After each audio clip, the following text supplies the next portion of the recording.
this is Bella.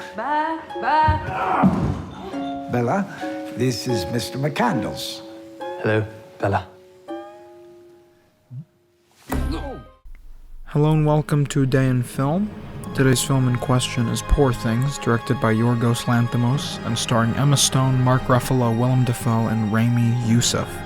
And before I get into this very positive review, I just have to ask that you like this video and subscribe to the channel. It really does mean the world, and it gives me that push to keep making these videos that I hope that you like. But yeah, on to the proper review. And sorry for my voice, I know it might sound a little funny, I am currently fighting through a sore throat. But this movie, Poor Things, came out recently, well semi-recently, early December, and it wasn't playing in my theater up until recently, as in like the start of last week. And I've just been fiending to watch this movie in theaters, just watch this movie at all. Because on Letterboxd and like Academy Award wise, I remember at the Golden Globes it got nominated and won a bunch of things. Emma Stone won Best Actress, I want to say, at the Golden Globes, and on Letterboxd it has like a 4.3 average. So I was expecting big things from this movie, and Yorgos Lanthimos is a director I trust greatly. I did my Killing of the Sacred Deer review on this channel. The Lobster is also an excellent film. And this film, at least from the promotional material, looked really different to me. It was going for more of a comedic, upbeat kind of thing, which in my head anyway is just not what I associate Yorgos Lanthimos with. Because, The Lobster and The Killing of a Sacred Deer are pretty dark movies overall. So to see the jump from that to Emma Stone, super bright colors, I'm going to go punch that baby kind of thing, it just seems like a big jump. But actually watching the movie, it does definitely still feel like a Yorgos Lanthimos movie with all those little gross weird things in it, especially at the start when it's still in black and white. There's a lot of stuff there that feels really like his style, I guess you'd say, but this is definitely still his film. This is not watered down Lanthimos or anything. This is still his voice behind it. And to sort of summarize the plot of this movie, it follows Emma Stone's character, Bella Baxter, who is a reanimated corpse, and it's not really a spoiler. It's explained pretty early on in the movie, but if you haven't seen this movie, maybe skip forward 20 or 30 seconds.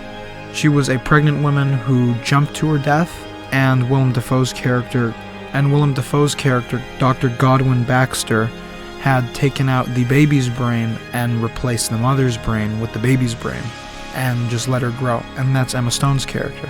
And seeing how she starts in the movie, as being this barely able to keep herself alive character, speaking in super basic English, smashing her hands on the table to eat, spitting her food out onto the plate, that kind of thing. And that's one of the best parts of the movie, is watching this character progress in her own way. She doesn't need someone guiding her. She does it pretty much all on her own. She has guiding factors, yeah, and she has people that she meets that kind of help her along her journey, but it's all self-inspired. She is at the forefront of her life a doctor, just like her father, but not really father, Dr. Godwin Baxter. And, there's just so many things about this movie that completely surprised me. To start, I didn't think this movie would lean so heavily into the steampunk theme, and, I saw the promotional material, and seeing these like crazy looking skylines and these crazy looking like CG environments, I saw it and I thought like, oh wow, that's going to be like a cool like 20-30 minutes of the movie, but that's literally the entire thing. And it just works so well with the style of this film, with this kind of whimsical sort of adventure about self-discovery and like self-freedom. And to see this sort of gorgeous world change around Bella, depending on how she feels and what she's seeing and what she's experiencing, is just really great. And another thing that surprised me about this movie is the nudity. I had no idea that there was so much nudity in this movie. I'm not complaining, because it makes a lot of sense for her character, for Bella Baxter's character. It feels like a really natural sort of progression, because in like the fourth scene, she masturbates and she realizes, oh, this is just like what I do when I want to feel good. And then you see her kind of sexual journey throughout the movie from that point. And it feels really concise, and it feels really justified, it's like, oh, it's like a line chart, it's like, oh, need money, I like sex, I become a prostitute, that's that kind of thing. And seeing her as she develops and she starts going to these like socialist meetings or whatever, seeing her character like change and seeing her get smarter, use bigger words, feel more confident, start asking more questions, all that, it feels so natural for her character. And I know I'm talking a lot about Bella, but all of the characters in this film are like this. Willem Dafoe's character, Dr. Godwin Baxter, really well written, really sympathetic, really interesting character. You know, he's always calling back to his dad, and it's like, oh, my dad took out all my pheromones, so now I can't make stomach acids, you know.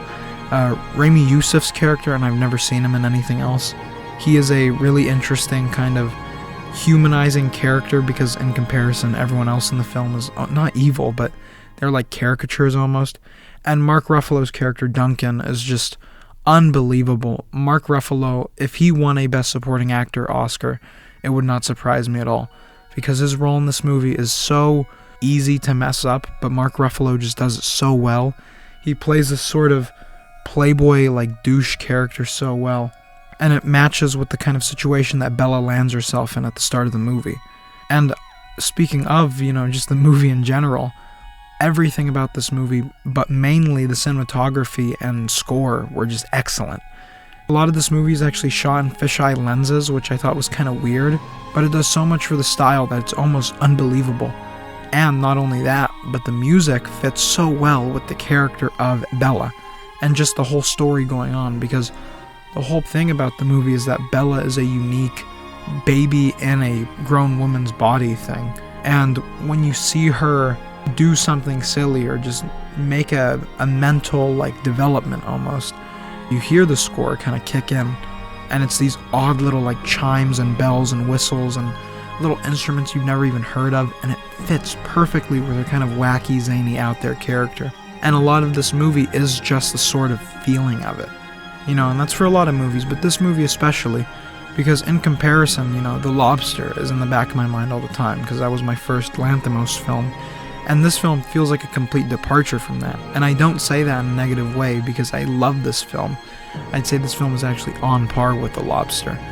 And just watching the kind of upbeat, melancholy style just kind of smash cut to like this horrible, like messed up reality, it makes it still feel like a Lanthimos film.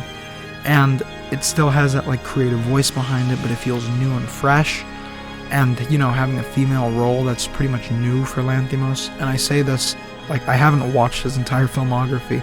I've seen, like, his two most popular films. But for me, anyway, this felt like a very big departure from what he normally does. But I absolutely adored this film. Definitely check it out in your theaters if you still can, because I guarantee you this movie's going to win at least 3 or 4 Oscars, because it is definitely deserving of it. That's pretty much all I have to say. Again, definitely check out Poor Things however you can. I hope you have a wonderful day, and I will see you in the theaters.